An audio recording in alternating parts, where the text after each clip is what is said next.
गई? कोई उम्मीद नहीं है, मकान के पैसे भी जमा कराए 250 रुपया, कोई नौकरियां नहीं, कोई मकान नहीं, 4 साल हो गए कि मकान मिले, कोई शहर नहीं मिले, ये सब फ्रॉड आ।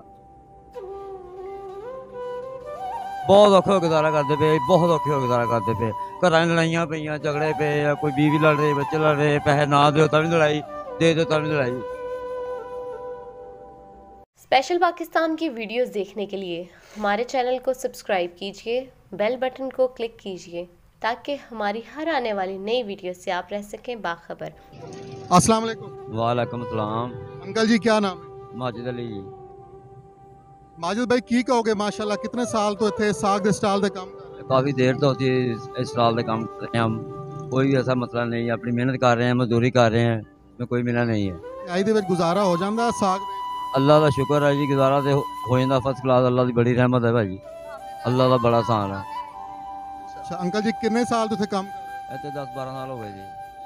कितनी तनख्वाह मिल जाती, गुजारा हो जाता? हाँ जी शुक्र अल्लाह, 800 रुपया मिल जाता इतों जी, रोटी दोपहर की इन्हों की, नाश्ता इन्हों का, चावां इन्हों दियां, 2 बच्चियां मेरियां, अल्लाह का शुक्र। मकान किराया? मकान किराए का उसका गुजारा होंदा भी है, नहीं भी होंदा जी। पाकिस्तान दे विच मकान मेरा किराए का वा, 10,000 रुपया किराया वा। और बच्चे कोई तुहाडे वड्डे घर बच्चियां कोई कमाण वाली? बच्चियां ही मेरियां भाजी, और कोई नजरिया मुआशरा नहीं है मेरा, बहुत मैं आबादार रहा यानी कि। इस महंगाई दे विच की कहोगे, गरीब आवाम फैसलाबाद लोग किवें गुजारा कर? बहुत औखे गुजारा करते पे, बहुत औखे गुजारा करते पे, घर लड़ाइयां पईयां, झगड़े पे, कोई बीवी लड़ रही, बच्चे लड़ रहे, पैसे ना दो तभी लड़ाई, दे दो तभी लड़ाई। एक दिन 500 दे दो, पैसे सिट देंगे, दूसरे दिन 1000 दे दो, गले ला लेंगे। ये माशा चलता पे, घर घर लड़ाइयां नहीं है। ਜਿਹੜੇ ਇਮਰਾਨ ਖਾਨ ਨੇ ਵਾਅਦੇ ਕੀਤੇ ਸੀ ਕਿੰਨੀਆਂ ਨੌਕਰੀਆਂ ਦੇਵਾਂਗਾ ਤੇ ਇੰਨੇ ਮਕਾਨ ਦੇਵਾਂਗੇ, ਤੇ ਉਹ ਉਮੀਦ ਹੈ ਜਾਂ ਖਤਮ ਹੋ कोई गई? उम्मीद नहीं है, मकान के पैसे भी जमा कराए 250 रुपया, कोई नौकरियां नहीं, कोई मकान नहीं, 4 साल हो गए कि मकान मिले, कोई शहर नहीं मिले, ये सब फ्रॉड आ।